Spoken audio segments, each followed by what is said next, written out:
trompe de date. Nous sommes jeudi 16.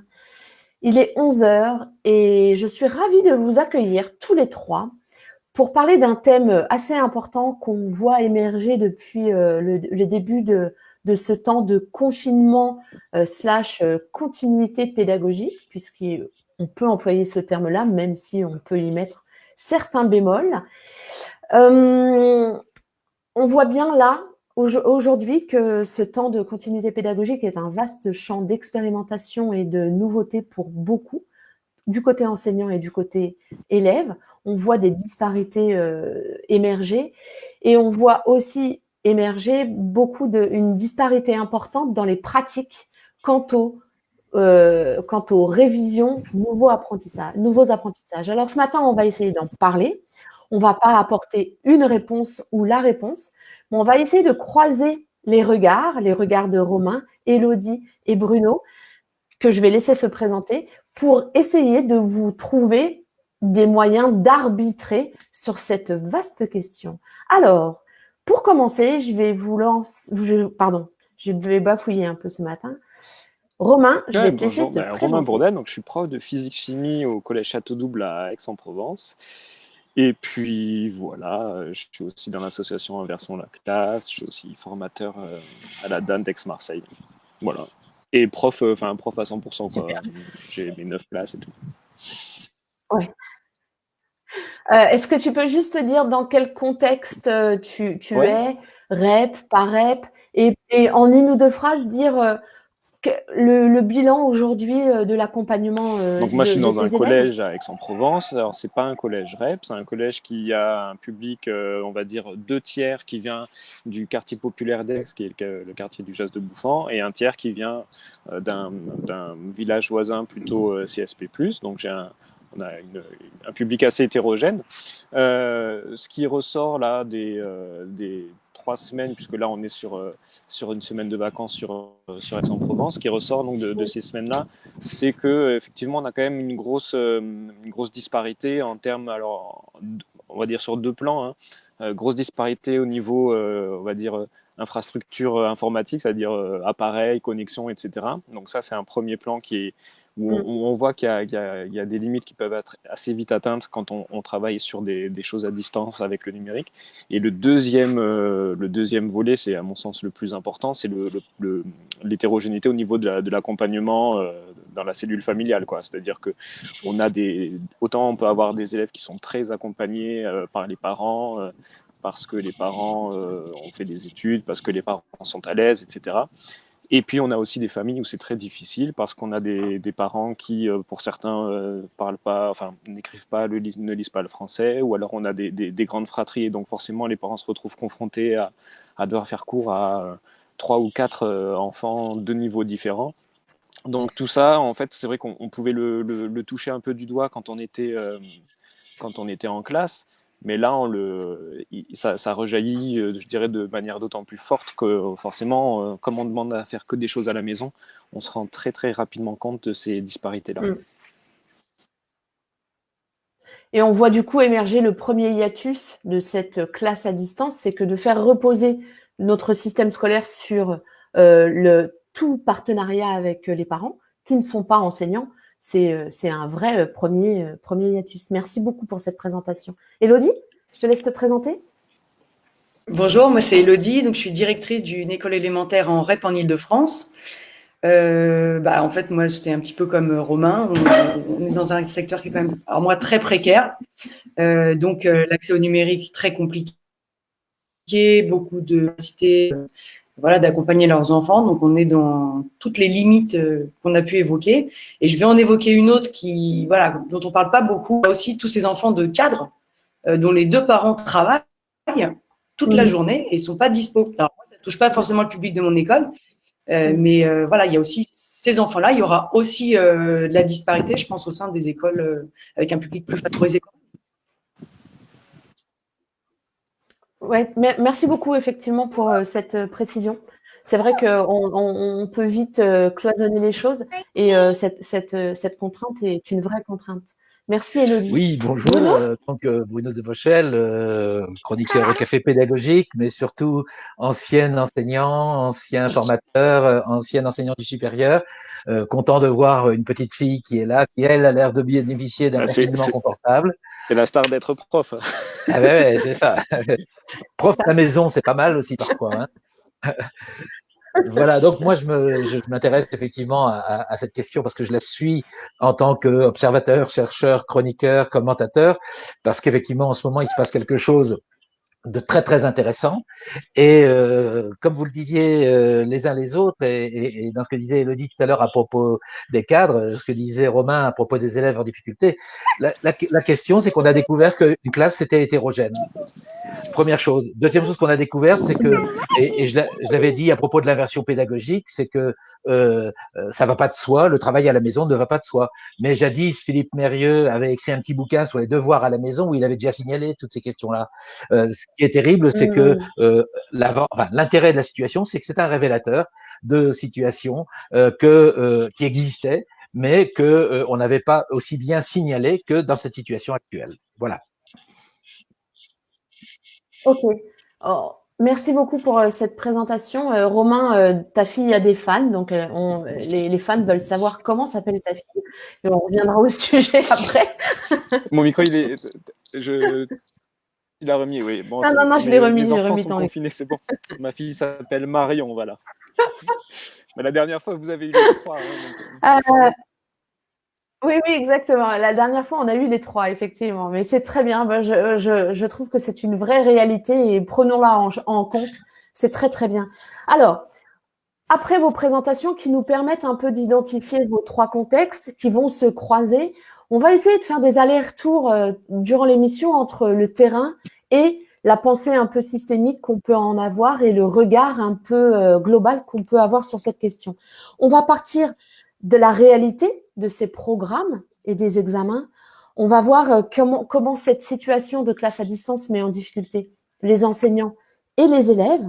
On va essayer de faire un passage sur qu'est-ce que c'est qu'apprendre à distance finalement et quelle autonomie ça demande pour les élèves.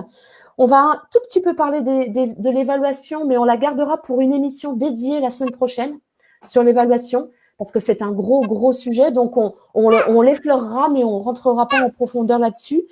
On essaiera d'identifier aussi quels sont les niveaux scolaires qui sont vraiment concernés par cette question de nouveaux apprentissages ou pas. Et puis, on essaiera d'explorer comment et quel type d'activité on peut mettre en place pour finalement commencer à aborder des nouveaux apprentissages, les activités de type investigation, des recherches qui elles, seront reprises au retour de la classe. Voilà le déroulé que je vous propose. On va commencer par parler de la réalité de ces programmes et des examens. Alors, les examens, on sait maintenant depuis la semaine dernière ce qu'on veut en faire. Voilà, on fait quoi de ces contraintes? Comment on les prend en compte et comment vous les avez pris en charge? Élodie dans ton équipe, Romain, toi dans ta pratique et dans ton équipe, et Bruno dans ta vision que tu peux avoir de ce qui se passe là dans ce temps de continuité pédagogique.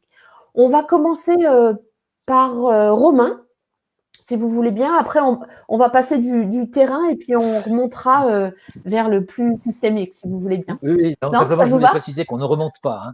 On ne remonte pas. Ah. C'est horizontal, hein, ce qu'on fait là. Ok. Oui, alors je comprends ce que tu veux dire. Alors moi, le remonter, c'est pas du tout en termes de hiérarchie, c'est en termes de globalité. J'ai bien compris que j'étais dans le bas de la chaîne alimentaire. Ouais, c'est ça. Non, c'était pas du tout mon propos. Donc je reviens sur ce vocabulaire. Quand je dis remonter, c'est de passer sur le point focal à un zoom. Donc on est sur l'horizontal. On est bien d'accord. Merci de cette précision, Bruno. Alors, allez, Romain, au niveau à toi. du programme, le choix qui a été fait pour ma part, c'est alors, en plus, moi, je suis au collège, donc du coup, il y a une petite différence peut-être par rapport à ce qu'on peut avoir par exemple, sur le lycée. Donc, le choix, moi, que j'ai fait, c'est de mettre pause. C'est-à-dire qu'à partir du moment où on a arrêté les cours en classe, enfin les cours, arrêté de se voir en classe, j'ai fait une pause sur les programmes. Mm. J'ai essayé de mettre une petite notion à un moment là, avec des cinquièmes, puis j'ai vu que ça s'est pas bien passé, quoi. Donc du coup, ça m'a finalement conforté dans le truc de se dire, ben, on s'arrête. Alors pourquoi? Parce que on se rend compte que l'accompagnement il n'est pas le même partout, donc du coup c'est très difficile. Que même si on essaye de faire des visioconférences à des classes virtuelles pour essayer d'introduire la notion en se disant tiens je vais essayer de faire un petit point de magistral de quelques minutes, le problème c'est qu'on n'a pas tout le monde qui est présent et qu'à la limite ceux qui ne sont pas présents c'est peut-être ceux dont on voudrait justement qu'ils soient présents et ceux où on a besoin d'être avec eux Ouais. quand on est en classe. Et puis en plus, nous, il y a un truc au collège, qu'en fait, on a des programmes qui sont des programmes de cycle. Hein. Donc, on est sur des cycles, donc cycle 3 jusqu'à la 6e et cycle 4 jusqu'à la 3e. Et donc, au final, je me suis dit que dans l'absolu, ce qu'on va pas voir là maintenant, ils l'ont sans doute, enfin non, ils l'ont normalement déjà vu, peut-être pas au niveau, peut-être pas au même niveau, mais ils l'ont déjà rencontré. Et puis, il y a un truc, c'est qu'on a un peu la programmite, quoi, ce truc de devoir finir systématiquement le programme. Et je suis assez lucide quand même sur mon métier, quoi. Je suis prof de physique-chimie. On voit ce qui se passe généralement après 2 mois de vacances d'été, où des gamins qu'on a déjà eu l'année d'avant, on leur pose une question en se disant qu'ils vont s'en souvenir, et puis en fait, on se rend compte que non, quoi, parce qu'il y a 2 mois il y a 2 mois de vacances qui sont passés dessus. Et donc, au final, je pense que si j'ai des élèves qui n'ont pas vu la loi d'Ohm là en 3e cette année, je pense pas que ça porte un gros préjudice sur leur scolarité future au lycée ou dans le supérieur. Voilà. Donc, du coup, à partir du moment où on se dit que bon, le fait qu'ils loupent entre guillemets un- quelques notions dans le programme par rapport à ce qui est prévu, finalement on se dit que c'est pas si grave. Et puis bon, il faut dire ce qui est aussi, il y a quand même des enjeux qui sont bien plus importants que juste finir le programme en ce moment, quoi. Voilà. Donc du coup, j'ai essayé de mettre une petite notion Ok. supplémentaire, ça s'est pas bien passé, donc du coup j'ai arrêté. Donc c'est plus de revoir des trucs qu'on avait fait précédemment dans un contexte un petit peu différent. Mais ouais, les nouvelles notions, en fait, enfin, moi en tout cas, ça a été un peu un flop, quoi. Enfin, c'était pas un flop général, si tu veux, mais il y en a quelques-uns, enfin, il y en a où tu vois que c'est pas passé, et du coup, tu te dis que ça sert à rien, quoi. Se dire j'avance pour avancer, ça a quand même peu d'intérêt, quoi. Ouais, finir le programme tout Ouais. seul, c'est une. Bah, si c'est le but ultime, ça C'est sert tout à rien, quoi, relatif, voilà. quoi. Par contre, si c'est de se dire, on va finalement reprendre des Ça, choses. ouais, tout à Bon, fait. je suis désolé, voilà. Je suis prof de physique-chimie, c'est vrai qu'il y a des classes, par exemple, eh ben, on refait des activités avec tout ce qui est notion de calcul littéral, voilà, parce que les relations, tout ça, souvent, ça pose problème. Et du coup, ben, on profite de ce temps-là pour revenir sur ces notions-là, en revenant sur des visuos avec ça, parce que du coup, tu peux l'expliquer en direct aux gamins, en faisant des corrections avec vidéo aussi, parce que du coup, ça permet de mettre en plus du son par rapport à ce que tu fais, par rapport à juste une correction, on va dire, écrite. Mais mettre une nouvelle notion, en fait, ça passe pas. Ou alors, c'est vraiment un truc où tu sais que c'est vraiment très, très facile, quoi. Voilà. Mmh. Merci beaucoup pour cette introduction. Élodie, vous, votre positionnement par rapport à la réalité des programmes et du coup la prise en compte dans votre accompagnement en équipe? Alors nous, on a pareil, hein, on a tout mis en pause, mais tout de suite. Il y a eu à aucun moment, on Ok. s'est posé la question d'introduire des nouveautés. On avait besoin déjà de mesurer, dans un premier temps, quels enfants avaient accès à quoi, pouvaient faire quoi. Voilà, et on s'est vite aperçu que même reprendre des choses déjà faites, même travailler sur des supports que finalement, en termes d'autonomie, on les pensait plus autonomes que ce qu'on observe, qu'en fait, quand ils sortent de la classe, bah, plein de choses qu'on pensait possibles ne le sont plus quand ils sont à la maison du tout, que finalement le groupe est très aidant, que tous ces rituels qu'on a en classe c'est très aidant, et qu'une fois qu'on est à la maison, ça n'existe plus. Donc ça a été un peu la mauvaise surprise. Donc en fait, on a baissé nos exigences, on a fait face aussi à une grande inquiétude des parents. On voulait pas rajouter du stress, on voulait pas qu'ils se pensent responsables de quoi que ce soit. Donc nous, par rapport au programme, on a tout de suite dit que ce serait notre job d'identifier les besoins au retour et de s'adapter. Alors après, c'est sûr qu'à l'élémentaire, on n'a pas du tout la pression de l'examen final. Moi, je suis dans un secteur où, bah voilà, c'est une réalité. Le programme, ça fait bien longtemps qu'on a fait le deuil de le terminer. Nos programmations aussi, donc peut-être qu'on est plus décomplexé et on est prêt à. Et puis on les a toute la journée. C'est vrai que nous, on est dans une petite vie de famille avec eux à l'élémentaire, donc Je sais pas. Nous, on s'est même pas posé la question en réalité. On a tout mis en pause. Notre question, ça va être plutôt après pour les sixièmes. Parce que là, du coup, même si c'est un cycle, bah, la réalité, c'est qu'on n'est pas dans le même endroit, que travailler avec les profs, ça va demander du temps. C'est plus pour ça, je pense qu'on va s'inquiéter un peu de pouvoir faire une passation, voilà, de pouvoir les accompagner. Merci Elodie. Bruno, ton regard là-dessus je suis bien content d'entendre ce que je viens d'entendre parce que pour moi, c'est ce qui me paraissait être logique, c'est qu'on n'allait pas s'engager immédiatement dans de nouveaux apprentissages, même si ponctuellement, ça peut se faire de manière incidente. La deuxième chose qui me paraît vraiment intéressante aussi dans ce qui vient d'être dit, on a parlé des cycles. On a parlé des cycles, et on a parlé des notions de programme à finir ou pas. Le cycle, initialement, en 1989, lorsqu'ils sont mis en place, et en 1995, lorsqu'ils se développent à l'école primaire, sont normalement faits pour que l'enfant puisse avancer à son rythme à l'intérieur d'un ensemble de classes. Or, on a énormément de mal à comprendre cette notion parce que c'est une différenciation pédagogique vraiment fine et qui est très complexe à mettre en œuvre. Hein, pour avoir accompagné pas mal d'établissements là-dessus et d'enseignants, c'est complexe. Mais effectivement, il faut arriver à se sortir du programme. Il faut arriver à se dire le programme n'est pas un problème. Mais il y a un souci que tous les deux vous avez évoqué, qui est le problème des classes d'examen, des classes dites à enjeu. Je discutais hier avec une de mes étudiantes qui travaille dans un institut de formation aux soins infirmiers. Et ils arrivent à la fin de l'année. Pour les troisième années, et ils doivent valider leur enseignement professionnel. Et là, je parle pour l'enseignement technique et professionnel en général. Ils ont des obligations de validation de compétences. Or, vu la situation, comme ils sont embauchés à droite à gauche pour faire les petites mains dans les hôpitaux, ces personnels-là ne pourront pas valider ça. Il faut non seulement repenser les modalités d'examen. Alors pour le baccalauréat, c'est pas bien difficile. Hein. C'est le baccalauréat général, je dis bien. Mais pour tous les enseignants de lycée professionnel et de lycée technique, où il y a des compétences qui nécessitent des manipulations et autres, il faudra peut-être regarder à transformer les examens, à transformer les évaluations, voire, et c'est ce que je suggérais pour les gens qui sont en fin de parcours professionnel, peut-être même leur proposer de la formation après.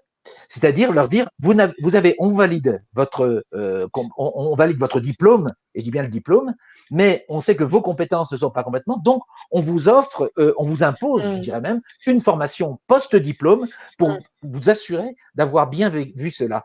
C'est-à-dire qu'on n'est pas obligé de voir toutes les notions avant l'examen, mais par contre, on garantit que ces notions-là pourront être reprises ensuite.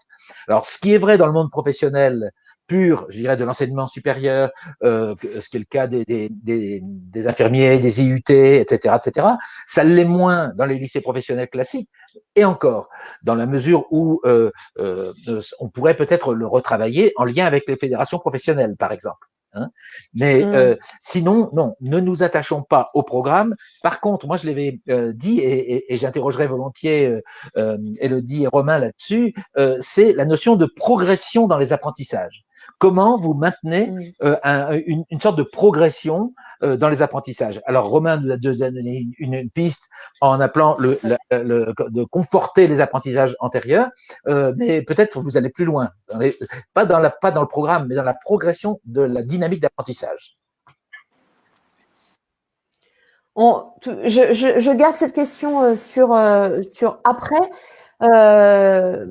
J'aimerais bien qu'on fasse un petit passage sur finalement, Élodie a commencé à en parler, on a commencé à l'esquisser, c'est que ce travail à distance fait émerger des difficultés et chez l'enseignant de transformation de sa proposition pédagogique et chez l'élève parce qu'on voit que des choses qu'on pensait acquises, en tout cas une certaine autonomie, une certaine dynamique de travail, dès qu'on sort du cadre de l'école, eh bien, tout est remis à plat. Donc, je veux bien qu'on fasse un petit focus là-dessus sur la difficulté pour l'enseignant de changer sa pratique et qu'est-ce que ça engendre comme changement et qu'est-ce que ça engendre comme changement pour l'élève. Est-ce qu'on peut faire un petit passage? Élodie, tu veux commencer par ce que toi, tu as observé avec tes élèves et tes collègues, du coup? Alors moi, les côtés collègues, c'est assez uniforme là-dessus. J'ai pas de grande disparité. Puis elles ont l'habitude de travailler beaucoup ensemble, donc elles fonctionnent vraiment par échange de compétences. Là-dessus, moi, dans l'équipe, j'ai beaucoup de chance. Puis on est très nombreuses, donc là, pour le coup, c'est vraiment une force, on est 20, ce qui est beaucoup pour une élémentaire. Donc voilà, les échanges se font beaucoup. Côté enfant, en termes d'autonomie, on s'est aperçu que c'était peut-être ça qu'il allait falloir travailler et que ce serait quelque chose d'ailleurs qu'on conserverait après. Que voilà. Et que là, pour le moment, l'accompagnement se fait très individuellement. On a du mal à travailler massivement là-dessus. Donc, c'est vraiment du cas par cas. J'ai la chance d'avoir des CP, CE1 dédoublés. Donc, l'accompagnement sur les plus petits, ceux qui ont le moins d'autonomie, finalement, il est quand même facilité, puisqu'on est au maximum sur 13 enfants par collègue.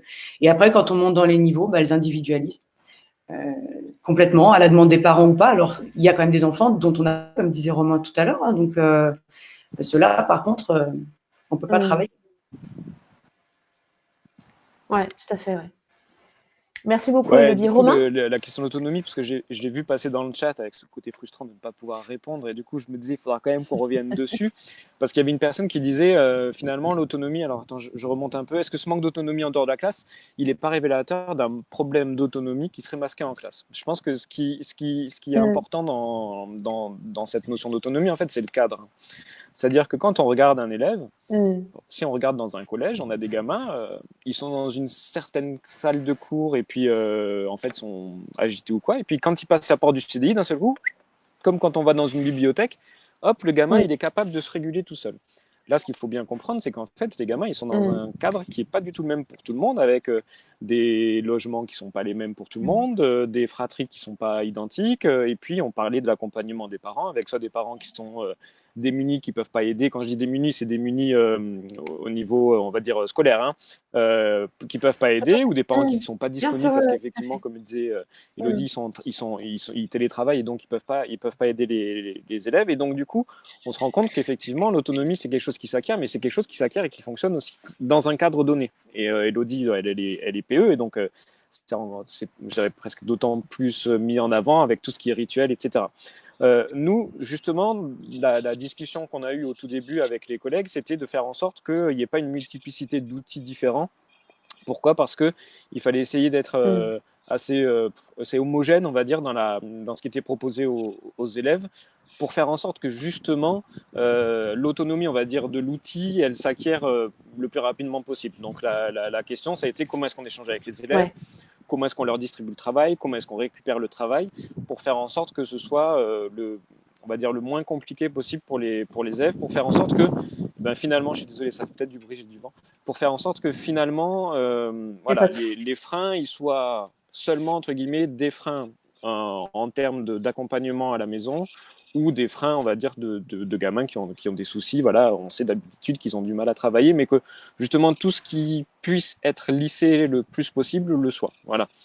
Alors après, Oui, c'est que vous avez réfléchi à ce cadre finalement. Ça devenait un cadre et un référent à peu près unique. Forcément, dans une équipe, nous, on doit être une petite quarantaine de profs. Forcément, c'est impossible de faire en sorte que tout le monde soit sur le même dispositif. Mais globalement, je pense que ça a bien pris dans le collège où je suis. Et puis en plus, ce qui s'est passé, c'est que les collègues se sont aussi rendus compte, pour ceux qui avaient peut-être un doute au début, que finalement c'était une manière de fonctionner qui était pas trop mal. Alors après, qu'est-ce qu'on propose aux élèves ? Moi, je travaille en fait avec ma collègue de SVT, Fanny Groer, et donc là, on a choisi tous les deux de fonctionner, on va dire, à peu près de la même manière, donc sur une chronologie, si tu veux, qui est commune. C'est-à-dire que déjà, on est parti du principe que nous, les gamins, normalement, on les a 1 heure par semaine et puis 1 heure par quinzaine, et donc on s'est dit, on va leur donner juste un travail à faire pour chaque semaine. Et on est parti sur, en plus, tu vois, comme on n'est pas dans la course au programme, on s'est dit on va faire une semaine où on leur donne une activité à faire, donc une activité où, comme disait Bruno, finalement, moi pour ma part, en fait, on reste sur les mêmes notions, mais on va peut-être aller un petit peu plus loin. Tu vois, je demande à des cinquièmes des trucs que d'habitude je leur demande pas nécessairement. Tu vois, c'est-à-dire que tout ce qui est sur le calcul littéral, je suis désolé, j'ai ma fille qui va bien, tout ce qui est sur le calcul littéral, je le fais peut-être pas forcément aussi loin avec les cinquièmes, et là du coup on en a profité, on avait commencé un tout petit peu avant le confinement, et puis finalement les gamins, on a vu que ça fonctionnait et on a continué comme ça.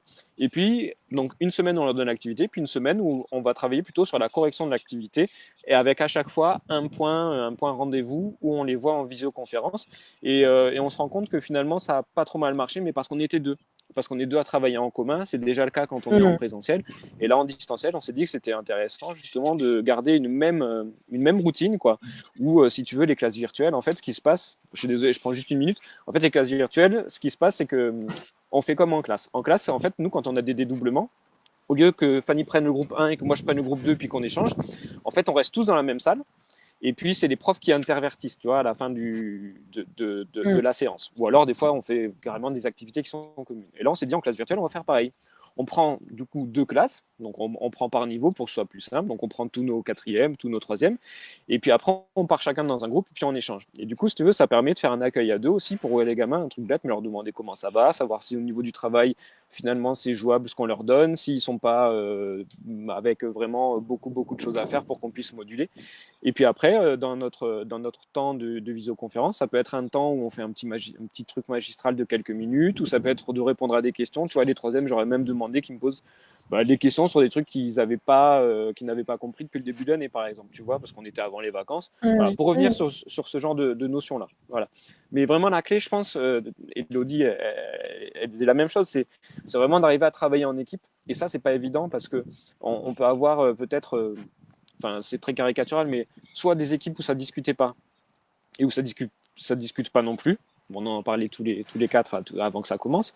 Ou alors, on peut avoir des équipes où finalement, ça crée un peu une dynamique, quoi. C'est-à-dire qu'il y avait déjà un petit peu quelque chose, et puis là, de se retrouver finalement confronté à cette contrainte-là, ça va être exacerbé. Moi, je sais que dans le collège, justement, ça a mis une dynamique entre les profs. Enfin, quand je dis les profs, pardon, c'est les profs, les chefs, la CPE, pour que justement, ça travaille de concert et que on essaye d'accompagner, peut-être pas au mieux, mais au moins mal, tous les élèves, quoi. Merci, Romain.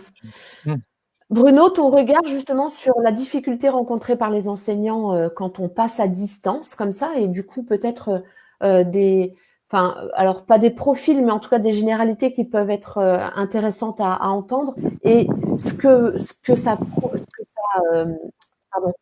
ça génère chez les élèves. Et du coup, ce qu'on voit chez tous les deux, c'est que ce qu'on avait imaginé pouvoir être possible, on s'aperçoit finalement que ce n'est plus possible parce que c'est plus le même cadre, c'est plus le même référentiel. Oui, alors, de fait, de toute façon, tous les enseignants se sont trouvés en très grande difficulté parce qu'on les a mis dans une situation, je dirais, qui est paradoxale, mais totalement paradoxale par rapport à ce qu'ils vivent au quotidien. Et ce paradoxe, et je l'ai souligné à plusieurs reprises, hormis peut-être ceux qui avaient travaillé déjà un peu sur la classe inversée ou qui avaient des notions d'enseignement à distance déjà auparavant, hormis ceux-là qui sont très rares, qui sont très peu nombreux, la plupart, en fait, vivaient dans un cadre dans lequel c'est l'acte présentiel avec les ajustements possibles que l'on fait en permanence quand on est dans la salle de classe, c'est ce que disait Romain tout à l'heure. C'est très compliqué de le refaire à distance. Et c'est vrai que c'est beaucoup mieux de le faire à deux que tout seul. Mais ce qu'on a vu quand même dans la diversité des panoramas, dans le panorama de tout ce qui s'est fait, on a vu tout et n'importe quoi. Au bon sens du terme, c'est que chacun s'est débrouillé. Alors maintenant, la question, c'est si on essaye de dépasser cette question de comment faire et qu'on voit qu'est-ce que ça a comme conséquence. Vous avez beaucoup parlé de l'autonomie. Alors je vais faire un peu provocateur en disant renoncer à éduquer à l'autonomie à l'école. Il faut renoncer. On n'y arrivera pas. On n'y arrivera pas. À moins de changer l'école. À moins de changer l'école dans sa structure même. Bon, mais ça, je laisse de côté. On n'y est pas. Et puis. Non, mais c'est intéressant. Moi, je veux quand même bien que vous ayez une ou deux phrases explicatives de ça. C'est pourquoi? C'est-à-dire, pourquoi il faudrait renoncer? Parce que si on veut développer l'autonomie, il faut qu'il y ait des espaces-temps d'autonomie dans les activités. Alors, on peut commencer, pas mal d'enseignants le font, dans des activités, c'est pour ça que j'évoquais les activités d'exploration, d'investigation, de recherche, de problématisation, qui sont des choses que l'on connaît depuis longtemps. Hein. Les pédagogies de projet, globalement, on les connaît depuis très longtemps, mais elles ne sont pas faciles à mettre en œuvre à cause des contraintes des programmes, à cause des contraintes des collègues. Tout le monde n'a pas la même appétence à mener des groupes. Donc, on a cette complexité-là qui existe déjà. Donc, on fait chacun dans son coin, dans un établissement scolaire, c'est assez connu, hein, l'hétérogénéité des groupes. Sauf quand on arrive à travailler en équipe, où là, on peut s'entraider et avancer. mais ou alors quand il y a un très fort projet d'équipe. Alors c'est la fameuse question comment dire, des enseignants qui sont recrutés sur profil, par exemple, dans certains établissements. Je pense Mhm. au lycée, aux collèges expérimentaux, aux établissements expérimentaux, mais globalement, on a une hétérogénéité d'enseignants et donc une très grande difficulté. Donc, une fois qu'on a dépassé ça, se pose donc la question de l'autonomie. Je voudrais revenir sur ce qui a été dit, ce que disait Élodie tout à l'heure aussi, sur l'autonomie à la maison, et ce qui est dit aussi dans le chat. C'est clair, les enfants ont un problème, tous, qui est le problème de quelle est mon intention quand je vais à l'école? Quelle est mon intention d'apprendre? Euh, Tout le monde apprend par défaut. C'est-à-dire que nous apprenons. Nous apprenons tout le temps, tout au long de notre vie, nous apprenons. Maintenant, l'intention d'apprendre varie d'un moment à l'autre. Et d'apprendre quoi? À l'école, l'école fait sens au sens où elle dit ce qu'il faut apprendre avec le programme. Donc, il y a un guide. Mhm. Dès que vous êtes à la maison, il n'y a déjà plus le cadre physique. Il n'y a plus le cadre de l'enseignant. Mhm. Il y a le cadre de la famille, dont on sait que malgré les quelques familles qui sont extrêmement accrochées à l'enseignement de leurs enfants, la plupart n'ont pas le temps, on l'évoquait, soit parce qu'ils sont au travail, soit parce qu'ils sont démunis aussi par rapport à ce que c'est qu'enseigner et apprendre. Donc on a là aussi une énorme difficulté. Je crois qu'il faut renoncer pour l'instant non pas à l'éducation à l'autonomie, mais à rêver d'autonomie. Alors, si on va un peu plus loin pour les quelques phrases que vous me demandiez, je dirais, euh, il faut effectivement déstructurer, si on rêve, hein, on va faire un peu d'utopie, il faut déstructurer, comme ça a commencé à être fait en premier degré, mais pas complètement, parce qu'on est en voie de resserrement, mais déstructurer, décloisonner. Le découpage disciplinaire, le découpage temporel, ça c'est en contresens au moins quand c'est sur 25 heures sur 25 heures. Il y a un monsieur qui jadis a écrit un Mhm. livre, L'école n'est plus ce qu'elle sera, je crois, et il s'appelait Jean-Marie Albertini. Et j'avais eu l'occasion de l'avoir au téléphone lorsqu'il était en fin d'activité, de son activité professionnelle, et il expliquait que il fallait vraiment travailler sur cette question de ouvrir des espaces de souplesse à l'intérieur de l'école. Lui, il disait, par exemple, en collège, il ne faut pas plus de 16 heures disciplinaires. Le reste, 16 sur 25. D'autres ont dit, il en faut 10 sur 25 et le reste, c'est du travail pluridisciplinaire par projet. Donc, on voit qu'il y a des pistes à explorer. Mhm. Parce que ces pistes-là, on le voit bien aussi, à distance, travailler par projet, ce qu'évoquait tout à l'heure euh, Romain, on voit bien quand on met en projet les enfants et qu'une semaine, puis que l'autre semaine, on reprend des choses, on peut faire quelque chose, susciter leur curiosité, leur envie d'aller chercher. Et c'est ça, à mon avis, qui est un Mhm. ferment pour des évolutions pédagogiques possibles. Et du coup, qu'on pourra peut-être utiliser, et on en parlera dans cette dernière partie, finalement, puisque le confinement se prolonge, est-ce que quand on a fait un peu le tour de ce qu'on voulait revoir, réviser, se réapproprier, est-ce qu'on peut lancer de nouveaux apprentissages avec des manières de faire Oui, qui oui. pourraient être différentes? Merci beaucoup, Bruno, pour ce regard. Euh, J'aimerais qu'on fasse un petit stop sur qu'est-ce que ça peut vouloir dire des nouveaux apprentissages. Est-ce que c'est continuer un apprentissage déjà ritualisé? Est-ce que c'est une notion abordée l'année dernière et qu'on réactualise? Qu'est-ce qu'on met derrière le terme de nouveaux apprentissages? Je veux bien qu'on fasse un petit passage par l'un et par l'autre, par les uns et par les autres, de ce qu'on peut mettre derrière nouveaux apprentissages. La Romain, est-ce que patate tu veux chaude, c'est pour commencer? moi. Euh, Ah ouais? Non, On non, peut la c'est refiler bon, c'est à bon, Elodie, c'est hein? bon, je vais essayer.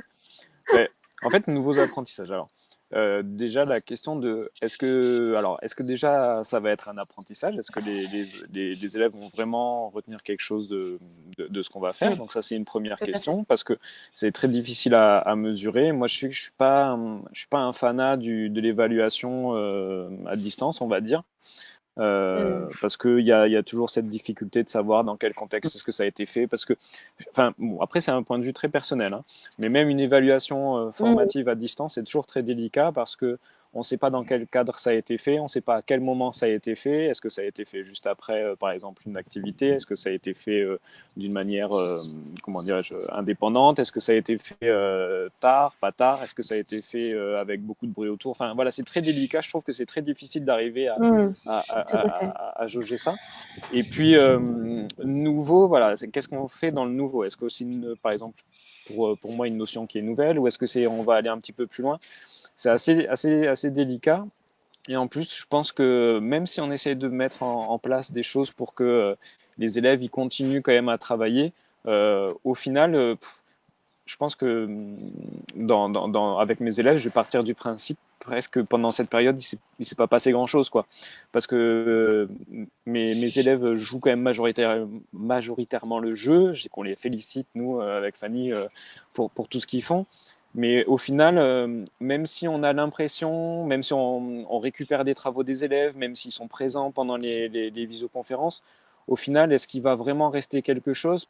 Je sais pas, et donc c'est assez délicat, je pense, du coup, de comment on va travailler sur le retour, sachant que le retour, en plus, bon, c'est pas le but d'en parler aujourd'hui, mais on ne sait pas encore dans quelle modalité il va se passer. Donc si tu veux, là, c'est plus en mode, on fait des choses avec, enfin, pour moi, je fais des choses avec les élèves, je leur propose des activités, je leur propose d'essayer d'aller un petit peu plus loin. Alors, c'est positif aussi, hein, parce qu'on a des élèves, des fois, qui sont plus au calme, et donc, il y en a, ils font la remarque, tu vois, tu fais une classe virtuelle, là, une visio, t'expliques par exemple l'histoire du calcul, etc. Et puis il y en a certains, ils disent waouh, en fait, putain, on comprend bien, quoi.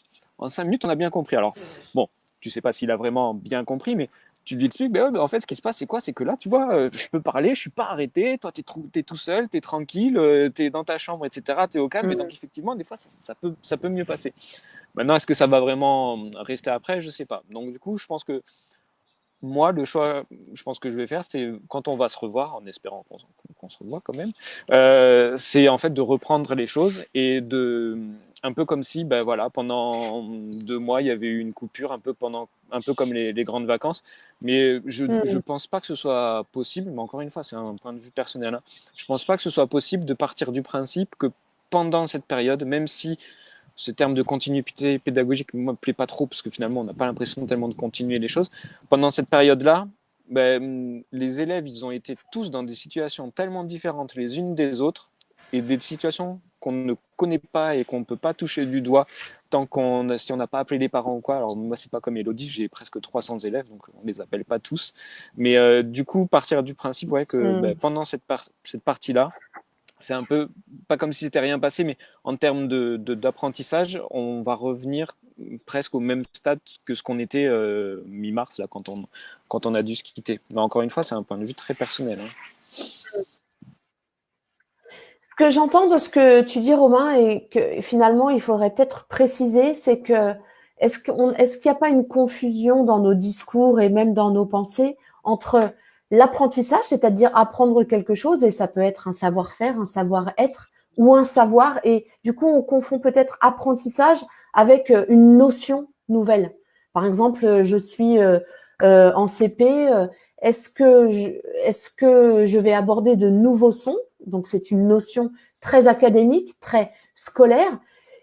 Peut-être que je fais le deuil de ça, mais des apprentissages, de mise en relation des sons que je connaissais avant, c'est un nouvel apprentissage. Donc je pense que c'est peut-être intéressant de mettre le curseur et de faire un point de vocabulaire là-dessus.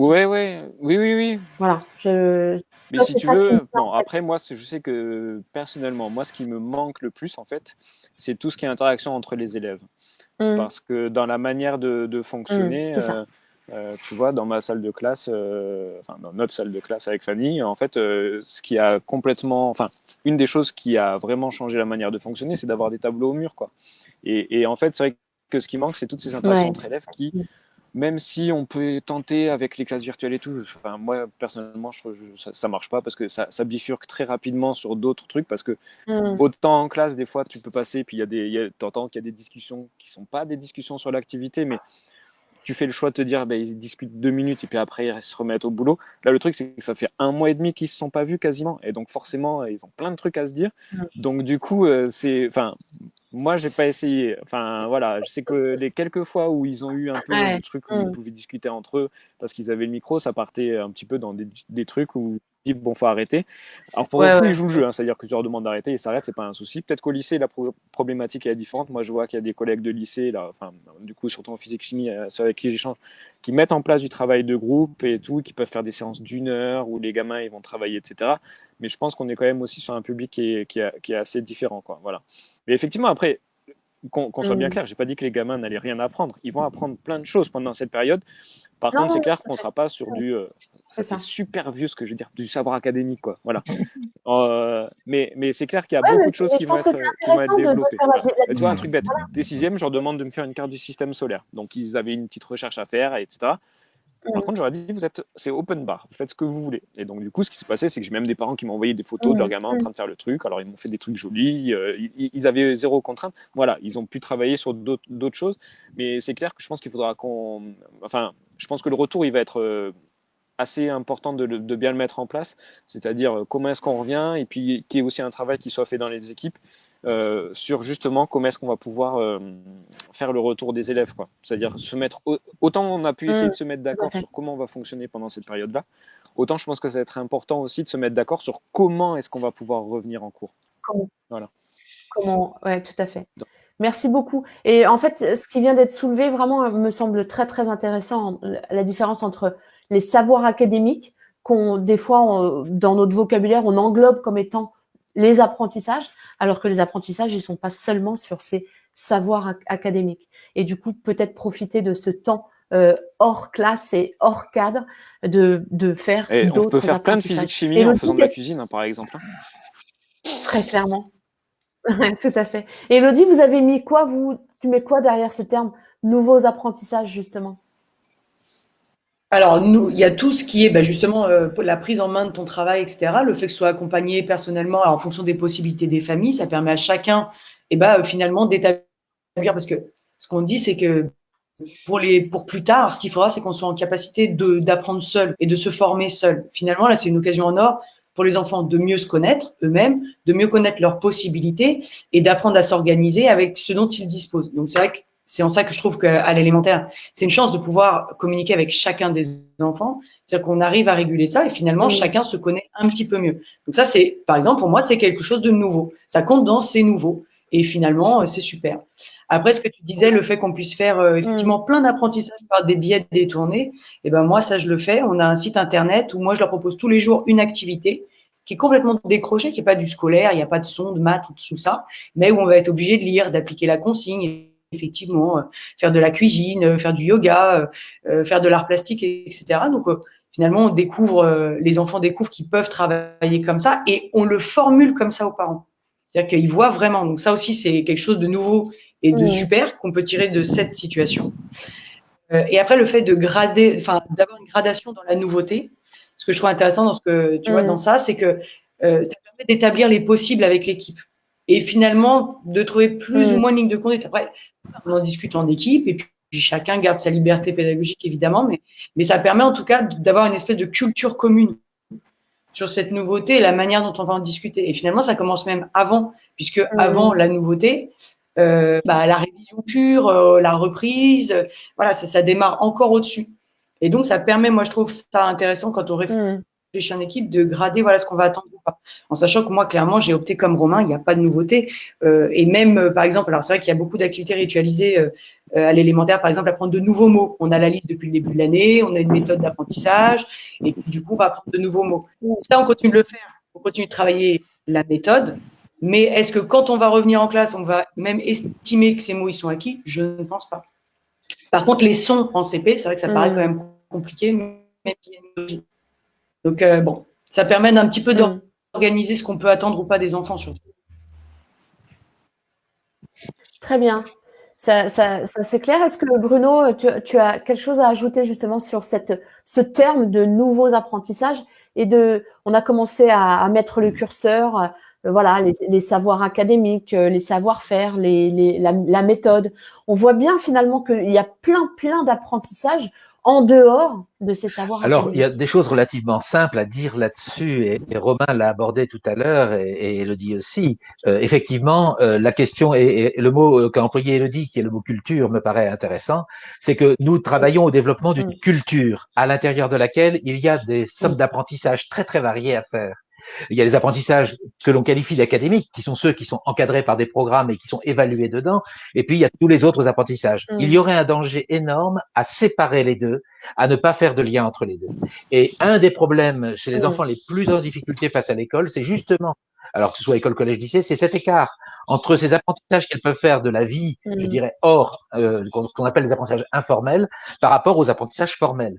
Il me semble qu'il est important que, mmh, mais l'école n'est pas faite pour ça, malheureusement, mais il est important que dans l'établissement scolaire, les enseignants prennent conscience davantage, même s'ils le font déjà, demandez aux profs de PS, vous verrez, ils le font de plus en plus, mais prennent davantage en compte le lien entre apprentissage non formel et apprentissage formel, et apprentissage dans le programme et apprentissage hors programme. Comment peut-on valoriser, par exemple, les apprentissages faits hors programme par les enfants? Je voyais passer dans le mmh, chat une discussion à propos de la fabrication d'un abri pour les oiseaux. C'est pas dans le programme mmh, directement, il y a des bouts qui vont avec le programme, d'autres pas.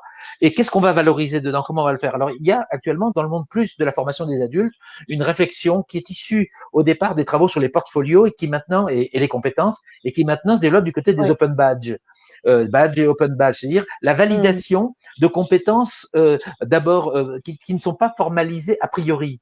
C'est-à-dire qu'on peut reconnaître que des enfants développent des habiletés et que ces habiletés, elles peuvent très bien compléter et s'articuler avec les apprentissages scolaires. Opposer apprentissage académique et apprentissage non académique, c'est un danger. Par contre, le problème, et Romain, tu le mmh, disais tout à l'heure, c'est le problème de l'évaluation. En fait, on est arc-bouté sur un mode d'évaluation des nouveaux apprentissages. C'est qu'un nouvel apprentissage, il faudrait, et c'était un petit peu, je serais un peu critique vis-à-vis de ce que tu disais, Romain, sur euh, qu'est-ce qu'ils vont en retenir. Euh, je mmh, dirais, ce qui est important, c'est pas qu'ils en retiennent le jour où ils vont revenir à l'école, c'est qu'est-ce qu'ils vont en retenir pour la vie. Alors que l'on sait qu'un certain grand nombre de ces apprentissages que nous avons tous faits lorsque nous étions à l'école, nous les avons abandonnés à partir du moment où ils ne nous étaient plus utiles. Donc, ce sont des nouveaux mmh. apprentissages scolaires dans des programmes par rapport à une progression et des évaluations. Mais il y a plein d'autres apprentissages qui se font. Ne coupons pas les deux, mais ne nous figeons pas sur les apprentissages scolaires et académiques. Du coup, ça donne le fil conducteur pour passer à cette rubrique qui pourrait être finalement, si on utilisait ce temps pour enclencher de nouveaux apprentissages, mais avec une vraie réflexion en tant qu'enseignant, de se dire, OK, comment à partir d'un défi, à construire une cabane à oiseaux, comment je peux rattacher explicitement des notions du programme de sixième, de quatrième sur les angles, sur le dessin, sur la perspective, quid du le vocabulaire. Et du coup, on en revient à une agilité et une manière de penser la pédagogie qui est du coup un vrai défi. Parce que là, on n'est pas tous armés pour faire ça. Alors, juste, je voudrais répondre à ce que tu viens de dire et proposer à mes collègues aussi de réagir. Nous allons être condamnés si nous acceptons de prendre en compte ces apprentissages non académiques, en particulier amplifiés par l'accès de tous à des ressources. Nous allons être condamnés à devoir gérer cette Mmh. complexité nouvelle d'association d'apprentissage informel et d'apprentissage Mmh. formel, et nous, d'avoir beaucoup plus de compétences et de connaissances pour répondre à ces questions. Parce que si j'enseigne en primaire et que je me trouve confronté à des questions qui ne sont pas traitées au niveau, est-ce que je dois les laisser de côté? La réponse est non. Donc, ça devient de plus en plus Mmh. compliqué. Et j'expliquais que pour Mmh. des enseignants en physique-chimie, par exemple, il y a des notions. Et un jour, c'était un SVT, un enseignant disait à ses élèves, bon, cette notion-là, nous ne pouvons pas l'avoir, elle n'est pas au programme. Nous la verrons quand nous serons au lycée. Je veux dire que c'est incroyable comme réponse, mais c'est en même temps très intéressant. C'est qu'est-ce qu'on fait de la progression des Mmh. apprentissages par rapport à la progression d'un programme. Le primaire là-dessus a beaucoup avancé, même si la notion de cycle me Mmh. paraît être encore insuffisamment mise en œuvre. Mais je sais pas, Elodie, peut-être tu peux compléter aussi. Ouais, vous avez Alors, envie d'apporter votre vision par rapport à ça, Romain et Elodie? nous, le projet, on l'utilise énormément, ne serait-ce que pour une chose. Alors moi, je dis tout le temps, c'est pas grave de pas savoir. C'est même super important que des fois, les enfants, ils se rendent compte que même la maîtresse, elle sait pas des choses. Et comment elle va faire pour trouver la réponse. Donc ça, c'est pas grave. Tant pis, il y a des choses on sait pas, on sait pas tout, on n'est pas l'encyclopédie ni Internet. Et c'est tout l'intérêt de chercher avec nous. Bon, là-dessus, on est assez décomplexé. La pédagogie de projet, elle a un autre énorme avantage, c'est qu'on a plein d'enfants, ils se retrouvent pas dans le scolaire. Et pourtant, ils ont plein de compétences ailleurs. Des compétences très pratiques du quotidien. Donc, ça revient un petit peu à ces badges dont tu parlais tout à l'heure. C'est-à-dire que peut-être que moi, en maths, c'est difficile pour moi. Mais peut-être que, je sais pas, quand il va s'agir de compter d'argent, bizarrement, comme je fais des courses, je sais faire. Peut-être que je suis très douée avec mes mains. Peut-être que je suis très douée pour organiser. Peut-être que je suis très douée pour répartir des tâches. Donc ça, c'est déjà quelque chose qu'on avait amorcé dans l'école, mais peut-être de manière trop décrochée. Et là, l'autre chose que moi, je trouve super avec tout ça, et j'espère qu'on le gardera, c'est vrai qu'on est très, très cadré. Hein, on est dans un système qui est très, très cadré et on n'ose pas trop en sortir. Là, finalement, on a le droit de prendre beaucoup de liberté, comme on faisait face à… Et moi, je sens, mais bon, moi, je me suis jamais trop senti coincée, mais je sens que j'ai pas mal de collègues qui se décomplexent et qui peut-être oseront plus après de se dire, voilà, parce que c'est aussi ça le problème avec le projet. Oui, mais si je sors et comme je suis inspectée, puis comme je suis FS et puis comme je suis contractuelle, voilà, c'est quand même très limitant. Peut-être que les collègues oseront plus et peut-être que le système acceptera plus aussi. Moi, je pense qu'on va tirer plein de trucs super de tout ça. Merci, Elodie. Romain, ta vision par rapport à ça? Par rapport à tout à l'heure, ce qu'ils en retiennent, c'était en termes de notion de physique. Non, mais, parce que je suis convaincu même que le fait qu'ils aillent plus au collège va leur permettre de retenir sans doute beaucoup plus de choses qui leur serviront dans la vie. Tu vois, je fais ce blocage sur la cuisine, mais c'est vrai qu'il y a pas mal d'élèves qui du coup font des choses qu'ils ne faisaient pas avant et qui leur serviront sans doute davantage que juste connaître la loi d'Ohm en physique. L'idée effectivement de tout ce qu'on peut faire, mais qui n'est pas, on va dire, dans le programme, etc. C'est très important. Après, il y a une contrainte quand même dans tous ces travaux-là, c'est-à-dire comment est-ce qu'on pourrait raccrocher ça à ce qu'on fait dans nos classes, on va dire. C'est quand même la question du temps. Et on l'a vu quand même, enfin quand je dis on l'a vu, à chaque fois je parle de mon expérience personnelle, hein, mais la réforme du collège avec notamment tout ce qui était lié aux EPI, ça a quand même fait un peu pchit, quoi. Pourquoi? Parce que par rapport à… Alors moi, j'étais pas au collège quand ça existait, mais avant, il y avait les IDD, les itinéraires de découverte. Enfin, Bruno doit mieux savoir ce que c'était que moi. Pas par une question d'âge, une question juste de travailler sur la question. En fait, les EPI, on a eu un gros souci, c'est le temps de concertation. C'est-à-dire qu'à partir du moment où il y a un dispositif qui met en jeu un travail entre les collègues et qu'il n'y a pas un temps dédié à cette réflexion-là, ça ne marche pas bien. Et là, tu vois, par exemple, qu'est-ce qui se passe, par exemple, dans mon collège? Pourquoi on a réussi à mettre en place des pratiques qui étaient plus communes, on va dire? Eh bien, c'est parce qu'il y avait un petit peu plus de temps. C'est-à-dire qu'au tout début, comme on s'est retrouvé chez nous, alors même si on devait s'occuper des enfants, etc., il y avait quand même la possibilité à un moment de pouvoir échanger sur ça. Et ce temps-là, en fait, on l'a souvent pas quand on est, on va dire, en temps normal. Et c'est souvent ça qui est un petit peu difficile. Ah oui, du coup, je vois Fabien là dans le chat, je l'avais pas vu. Ce qui est un petit peu difficile, c'est d'arriver à avoir ce temps de réflexion commune, c'est-à-dire que pour pouvoir travailler en équipe, il faut quand même plusieurs facteurs. Premier facteur, il faut déjà que les gens ils aient envie de travailler en équipe. Deuxième facteur, il faut que les gens quand même ils s'entendent relativement bien à la base, parce que si on s'entend pas, c'est très difficile de pouvoir fonctionner en équipe. Et il faut avoir du temps pour pouvoir fonctionner en équipe. Alors peut-être que la situation actuelle, elle va permettre justement à faire en sorte que les gens, du coup, aient plus envie d'échanger pour pouvoir mettre en place des projets d'équipe. Mais si en revenant, en se retrouvant finalement, on n'a pas ces temps-là d'échange, je ne sais pas s'il y aura forcément une grosse capitalisation, en tout cas on va dire sur les quelques mois qui viennent, de la période qu'on est en train de vivre. Parce qu'effectivement, on pourrait se dire, ok, les gamins, ils vont travailler sur sur des trucs différents.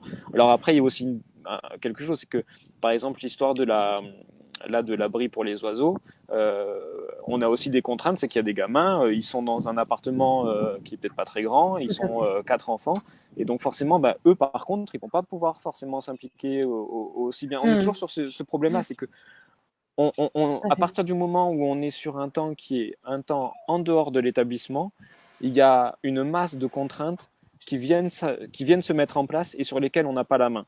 Et donc c'est pour ça que, moi je sais que je reste intimement convaincu que cette période-là, ce qu'elle va renforcer quand même, c'est justement la nécessité, et c'est quand même un des rôles des établissements scolaires, c'est la nécessité d'avoir ce temps où les gamins sont tous dans les mêmes conditions, sont extraits de leur milieu et se retrouvent dans un cadre avec les règles qui sont les mêmes pour tous, avec un environnement qui est le même pour tous, pour faire justement en sorte que les conditions de travail soient normalement, on va dire, plutôt favorables justement au travail.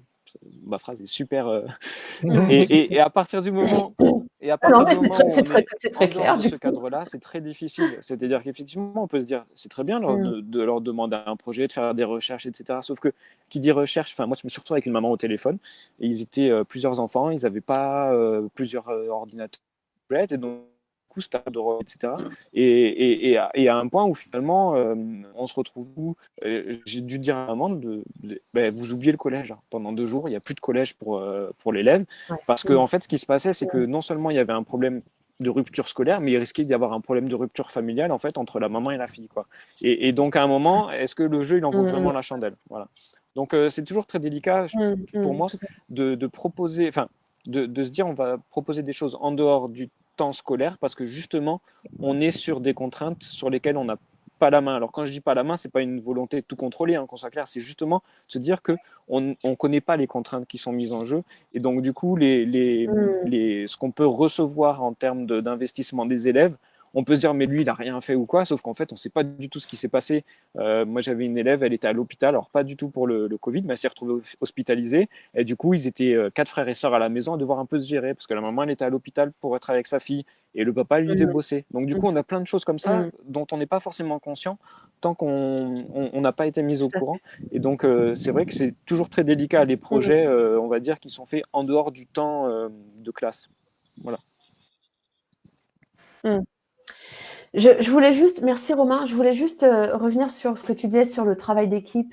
Alors, la nécessité de prendre un temps, effectivement, s'il n'y a pas une volonté, quand je dis politique, c'est au niveau de l'établissement et politique de façon générale, de se dire qu'est-ce qu'on fait de ce qu'on a vécu, et donc on donne du temps de réflexion. Ça, c'était une première chose. Et j'aimerais revenir sur ce que tu disais. Pour travailler en équipe, il faut vouloir travailler en équipe, très clairement, mais ça peut être squeezé par une volonté politique de dire vous travaillez en équipe. Et pour moi, alors, de façon personnelle, je pense qu'il ne s'agit pas forcément de s'entendre pour travailler en équipe, puisqu'il y a des méthodes qui permettent justement de travailler en équipe sans ce lien affectif. Mais encore faut-il être formé et que les équipes de direction soient formées à ces techniques d'animation d'équipe, très clairement. Donc voilà, ça c'était la petite précision que j'avais envie de porter. J'aimerais qu'on termine ce tour d'horizon sur finalement... oui, Élodie, tu voulais dire quelque chose, non? Non. Oui, moi, je voulais juste rajouter justement par rapport à ce que tu disais, on a des choses qui s'appellent le projet d'école et qui sont à renouveler l'année prochaine. Et justement, ça permet d'avoir une ligne de conduite collective dans laquelle chacun garde son individualité, bien sûr, mais voilà, c'est contractuel aussi. Tout à fait, exactement, tu as raison. Alors, tout à fait. Est-ce qu'on peut terminer sur les projets d'établissement dans le secondaire? D'accord. Ouais. C'est-à-dire que les projets d'établissement, ils existent. C'est souvent des tableaux qui ont été remplis pour remplir sur, on va dire, des injonctions un peu académiques. Mais je ne suis pas convaincu que la totalité des enseignants connaissent les projets de l'établissement dans lequel ils sont. C'est peut-être quelque chose à se réapproprier, justement, pour que ça soit contractuel. Mais pour ça, on revient sur quand même la notion du temps de concertation qui est nécessaire. Mais je suis d'accord, on n'est pas obligé d'être super copains pour travailler ensemble. Mais si tu veux, quand tu passes beaucoup de temps à travailler en commun, à un moment donné, s'il y a l'idée c'est pas d'être copain, mais s'il y a des gens avec qui tu sens que ça passe pas, et quand je dis que ça passe pas, c'est pas Ouais. forcément au niveau que personnel, hein. Des visions aussi Non, du des travail, visions quoi. C'est-à-dire communes. qu'effectivement, tu vois, ma façon de fonctionner, Mmh. ça va être difficile que je me mette à travailler avec quelqu'un qui fait cours assis sur le bureau avec une estrade, quoi. Voilà, par exemple. Mmh. Mmh. Tout à fait. Et ça, on est d'accord qu'on va pas le résoudre aujourd'hui parce que c'est vraiment, c'est le fond de notre institution. Moi, j'aimerais qu'on termine l'émission avec un point qui permette de se projeter. Donc finalement, on a commencé à dresser, enfin, on a dressé un peu des lignes sur ce que pouvaient être de nouveaux apprentissages, le curseur entre des notions académiques et des apprentissages transverses, la nécessité de faire le lien entre tout ça.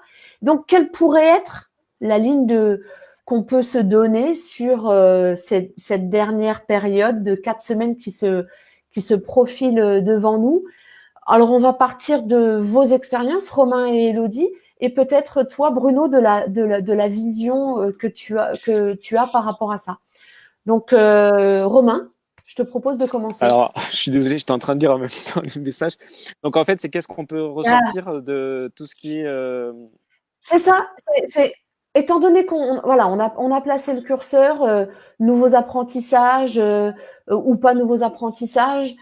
Et toi, comment tu te projettes sur ces 4 prochaines semaines et qu'est-ce que tu vas proposer peut-être de nouveau, pas en termes de notions académiques parce que tu penses que c'est trop fragile. Et qu'est-ce que tu vas proposer pour mettre tes élèves en apprentissage et dans une nouvelle dynamique qui va durer quand même encore 3 semaines, puisque tu as encore une semaine de Ouais, vacances. alors même moi j'ai 1 semaine et demie de vacances, donc ce sera 2 semaines de collège. Enfin, ce sera 2 semaines, mais bon, on se doute que de toute façon le retour il sera pas à 100% dès le début. Tout à fait. Alors qu'est-ce qui va être mis en place de nouveau? Alors déjà, c'est d'essayer de faire un premier bilan quand même si j'avais déjà un petit peu fait de ce qui a plutôt fonctionné et plutôt pas fonctionné. Donc du coup, le curseur il a été vite pour moi remis sur le fait que tout ce qui était nouvelle notion, on va dire, de physique-chimie, c'était à oublier. Voilà. Après, ça va être peut-être de se dire, tiens, proposer d'autres choses. Alors, tu vois, il y avait des élèves, j'avais commencé à vouloir créer une petite appli avec l'IDAP là, de révision et de quiz. Et ben, peut-être que là, je me dis, on va peut-être tenter de leur proposer de cette appli de la refaire. Donc, les gamins ils construisent des quiz. Quand je dis quiz, c'est avec par exemple Foonclap où tu peux faire pas que des QCM, mais faire plusieurs trucs différents. Bien sûr. Peut-être travailler sur le cours, peut-être qui construisent des cours un petit peu différemment. Enfin, je sais pas encore, mais essayer de proposer une vision un petit peu différente, mais toujours en restant un peu sur plutôt l'aspect, on va dire, révision. Parce que moi j'ai vu que ça marchait pas quand on partait sur quelque chose de trop nouveau, ou peut-être changer le contexte, je sais pas encore. Je vais faire comme le ministre, je me donne 2 semaines encore pour y réfléchir. Parce que c'est un peu la technique, on a compris, c'est on met une idée et puis après on y réfléchit pendant 2 semaines. Voilà. Et je vais même proposer aux gens qui sont Donc dans c'est le chat l'exécutif. de me donner des idées, puisque c'est un peu le principe aussi. Donnez-moi vos idées, je suis preneur. Donc maintenant tu transmets la main à l'exécutif. Voilà, c'est ça. Mais j'entends quelque chose de très intéressant et qui peut structurer, c'est que réinvestir des notions qui ont été travaillées en début d'année, l'année d'avant, sur d'autres projets, c'est déjà énorme comme apprentissage. Et c'est un travail très, très riche et qui peut se décliner sous plein d'aspects. Donc, je trouve que on a de quoi alimenter 3-4 semaines encore à distance. Élodie, vous, qu'est-ce que vous avez choisi de faire? Alors nous, on se voit cet après-midi justement pour en discuter. Par contre, ouais, je pense que là, on a bien isolé les besoins, on a remarqué ce qui était maintenant on sait ce qui est possible ou pas, côté enseignant, côté enfant. On a repéré les limites. Donc, je pense qu'après une première période de tout feu tout flamme à essayer plein de choses, on va pouvoir un peu poser les choses. Clairement, chez nous, la nouveauté, c'est pas une question. On est plutôt dans OK, quelle notion vraiment basique on peut continuer de travailler, en tout cas pour essayer de pas les perdre. Nous, on est plutôt dans cet objectif. Qu'est-ce qu'on peut. Mais clairement, nous, on propose et les familles disposent. C'est le discours qui est tenu. Il n'y a aucune pression là-dessus, aucune obligation. Voilà. Très bien, merci Et on beaucoup. fera notre job quand Bruno? on. Ouais, exactement. Oui, et ça, c'est vrai que tous les deux, vous l'avez signifié, c'est que de prendre ce temps de retour et de faire une vraie évaluation de ce qui a été appris, de ce qui a été réinvesti, et finalement de se refaire un diagnostic de là où on en est pour repartir vers autre chose. Je pense qu'il y a ce vrai enjeu de prendre le temps avec ses élèves, avec son équipe, de Pardon, l'après. juste Bruno, moi, je veux bien. parce que nous, Oui, on aura peut-être une Romain. difficulté supplémentaire dans le second degré par rapport au premier degré, c'est aussi de faire une sorte de diagnostic de Oui. comment sont les élèves. C'est-à-dire que ils vont pas tous revenir, comment dirais-je, toucher de la même manière de la période qui vient de se passer. Je pense que les PE, ils vont peut-être davantage avoir la possibilité de faire un point sur ça. Et nous, ce sera difficile, tu vois, 9 classes, alors je ne parle même pas des profs d'art plastique qui ont 20 classes, ça va être difficile justement aussi d'avoir ce diagnostic-là parce que autant déjà habituellement on a des élèves qui sont très différents et avec des contextes différents, autant là, cette période-là, elle ne va pas être vécue de la même manière non plus par tout le monde parce que des élèves confinés de manière différente, parce que des élèves avec des proches qui n'auront peut-être pas été, enfin voilà, qui auront eu des soucis de santé ou pas, etc. Et donc je pense que ça va être aussi important d'essayer de faire autant que possible une sorte d'état des lieux de l'état d'esprit des minots quand ils vont revenir dans nos classes. Parce que ça va aussi beaucoup jouer sur justement comment ça va fonctionner dans notre retour. Il n'y a qu'à voir un peu la vague anxiogène là, qui est en train de se propager depuis quelques jours suite à l'annonce de la réouverture des établissements le 11 mai. On voit bien que autant au niveau des adultes, mais aussi au niveau des enfants, l'état d'esprit est pas du tout le même pour tout le monde. Et je pense que ce niveau d'anxiété va quand même jouer sur la manière avec laquelle ça va fonctionner en classe. Désolé d'avoir coupé, Bruno. Non, il n'y a pas de souci. Non, mais je pense que c'est vraiment, tu as raison, tu soulèves un point très important, c'est qu'on ne pourra pas faire fi de prendre en compte et d'accueillir la dimension humaine et collective et d'anxiété qui a été vécue pendant tout ce temps-là. Oui, alors c'est un peu ce que j'ai dit précédemment déjà dans d'autres lieux et à d'autres réunions comme celle-ci. Il faudra accueillir les enfants. Il faut réfléchir à accueillir. Mais on a peut-être une chance. Tous les établissements, tous les élèves, qu'ils soient primaires, collège, lycée, auront entre 1 et 3 semaines avant un hypothétique retour en classe. Alors, outre pour l'angoisse que tu évoquais, Romain, il y a deux angoisses. La première, c'est comment ça va se passer cette organisation, parce que on risque d'avoir des surprises. La deuxième, c'est de toute façon, c'est l'angoisse de reprendre ses enfants, de retrouver et de reconstruire avec eux. Alors c'est pour ça que moi j'ai envie de dire, il faut absolument mettre à profit les semaines qui vont être avant la reprise, quelle qu'elle soit et à quel moment qu'elle soit, pour amener les enfants à préparer quelque chose pour cette reprise. C'est-à-dire se projeter, permettre aux enfants de se projeter un peu pour qu'ils puissent, à la rentrée, sentir la nouvelle continuité. Je veux dire, c'est la continuité à l'envers, si vous voulez. C'est-à-dire qu'ils se disent, ben voilà, ce qu'on a fait pendant ce temps-là, il n'est pas jeté à la poubelle.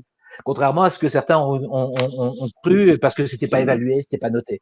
Donc, il faut peut-être préparer cette continuité. Et pour la préparer, dans les activités qu'on va donner aux enfants à faire dans tous les niveaux, je dirais, il faut que ça puisse s'articuler avec la reprise. Ce qu'il faut, c'est qu'on sache assez vite comment va se faire cette reprise, le temps qu'on aura à y consacrer, le nombre d'élèves qu'on aura, la façon, la sécurité dans laquelle on le sera. Si on est trop angoissé, ça marchera pas. Si on est trop angoissé, c'est clair, ça marchera pas. On sera tellement pris dans l'urgence. Par contre, si on arrive à avoir un certain confort de retour et que on a, nous tous, pu préparer un petit peu et nos enfants quand on est parents et les élèves quand on est enseignant à envisager la suite et donc à se lancer dans la suite déjà, c'est pas des nouveaux apprentissages, mais c'est des nouvelles découvertes peut-être il faut aller. Et je pense que à ce moment-là, on peut peut-être prédire une reprise sereine. Ce que je crains, et je reprends ce que tu disais, Romain, c'est ce que je crains, c'est que trop d'angoisse ne tue l'initiative. D'où l'importance, ce que disait Elodie tout à l'heure, du travail d'équipe. Quand vous pouvez travailler en équipe. Et hier soir, on avait des chefs d'établissement en cours à distance, et on parlait de cette question-là. Et beaucoup essayent d'organiser ces réunions d'enseignants pour permettre justement que, et sur le plan organisationnel, mais aussi sur le plan pédagogique, il y ait une dynamique de préparation de ce retour en classe.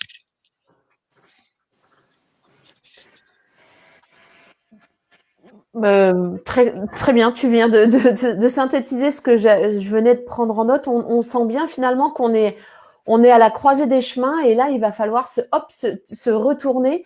On a occupé ce temps, on a fait des propositions pédagogiques et maintenant, il va falloir essayer de se projeter sur cette fin dont on ne connaît pas encore les modalités et on sent bien tout l'enjeu d'accompagner le monde enseignant, les individus sur cette anxiété qui est générée et d'accompagner les familles et les élèves à revenir à l'école et du coup à refaire le lien en sens inverse comme tu le disais très bien. Merci beaucoup. Est-ce que vous avez, vous, quelque chose que vous auriez envie absolument de partager avant qu'on close cette émission et que vous n'auriez pas eu l'opportunité de dire, Romain? Ça va être peut-être ce que j'ai déjà dit la dernière fois, quoi. C'est que pour moi, cette période, en fait, elle montre clairement, mais je me répète, hein, mais elle montre clairement que, en tout cas au niveau collège, on va dire, l'important, c'est vraiment ce qui se joue dans l'établissement.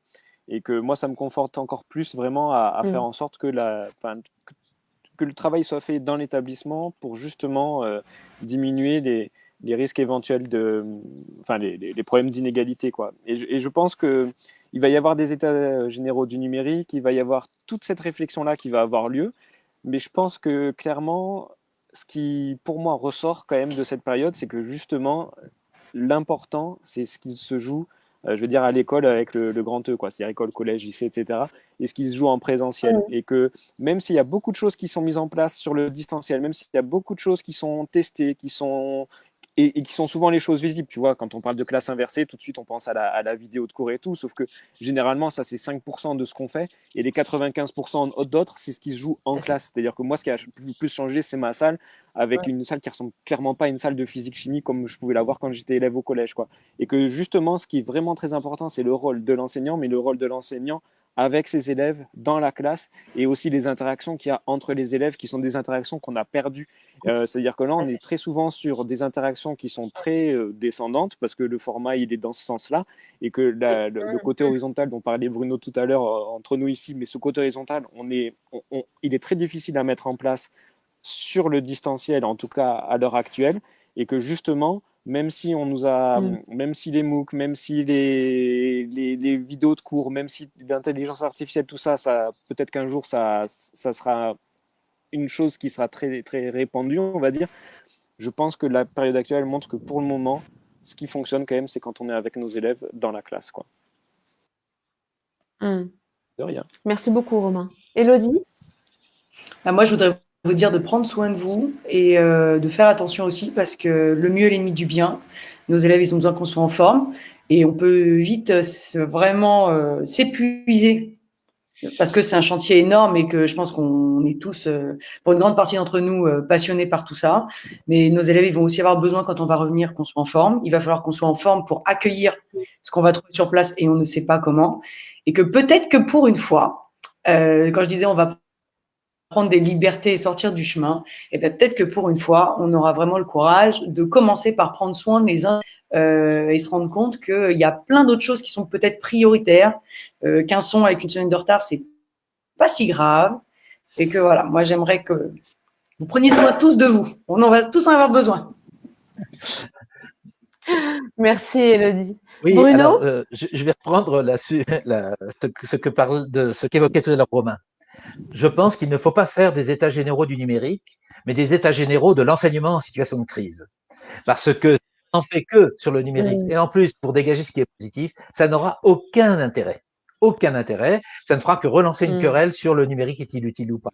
Ce n'est pas la querelle, c'est pas ça qui est important. Ce qui est important, c'est ce que disait Romain, ce que disait Elodie par rapport à la situation des enfants, c'est comment on fait en période de crise pour continuer d'accompagner, de permettre aux enfants d'apprendre. Et donc, qu'est-ce qu'il faut transformer, même dans la relation aux parents, même dans la relation aux enfants, pour leur permettre d'être dans des dynamiques d'apprenance, comme le dit Philippe Carré, hein, ce beau livre, L'apprenance de Philippe Carré. Je vois que Fabien met des références, donc il pourra mettre cette référence-là. C'est nous sommes aujourd'hui effectivement dans un contexte où le numérique a pris une place importante pour des raisons que l'on voit bien en ce moment. Mais attention, la question est, et vous le rappeliez tous les deux, tous les trois depuis tout à l'heure, ce qui compte, c'est surtout comment humainement on peut continuer à vivre dans ces situations de crise, matériel ou pas matériel présent. Qu'est-ce qu'on aurait fait en 1980 si la situation s'était présentée?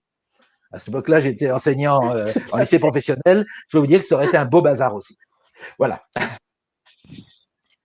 Bah, en 68, il y a eu 3 mois blancs. Hein, Ben oui, moi j'étais en vacances. J'étais content. J'étais en vacances, j'étais en classe de 5e. Et tu n'as pas raté ta vie. Apparemment, tout ça va ne bien. m'a pas trop perturbé. Non, non. Apparemment, mais bon, je vous laisse juge. Je le prends avec sourire. Je le prends avec sourire parce qu'effectivement, je trouve que la notion de relativiser peut être intéressante, quoi. Faire un peu baisser la pression, quoi. Un grand merci à tous les trois, un grand merci à Fabien pour la modération, un grand merci à vous tous qui étiez présents. Je vais relire à tête reposée tous vos commentaires parce qu'il y en a eu énormément. On a répondu dans le désordre au déroulé. On aurait pu, je crois, y passer encore quelques heures. Mais en tout cas, merci pour ces regards croisés. Et puis, on remet ça quand tu veux. Dire un dernier. C'est ça, d'accord. Très bien. Mais je pense que nous aussi, hein, chez Être Prof, là, on va changer de focale et on va se tourner vers l'après et on va essayer d'accompagner et de proposer des choses sur comment on fait pour revenir en classe et comment on accompagne toute cette dynamique. Donc, il n'est pas exclu que je vous ressollicite les uns et les autres. Merci beaucoup et puis très bonne journée. Non, je voulais juste dire que le dernier rendez-vous de la semaine, ça sera demain après-midi avec Marie. Ça sera une libre antenne. On n'a pas encore tout à fait dégagé le thème, mais voilà, venez nombreux et on parlera à bâton rompu de ce qui se présente à nous et ça sera très très bien. Merci beaucoup et bonne à tous. Merci. Au revoir.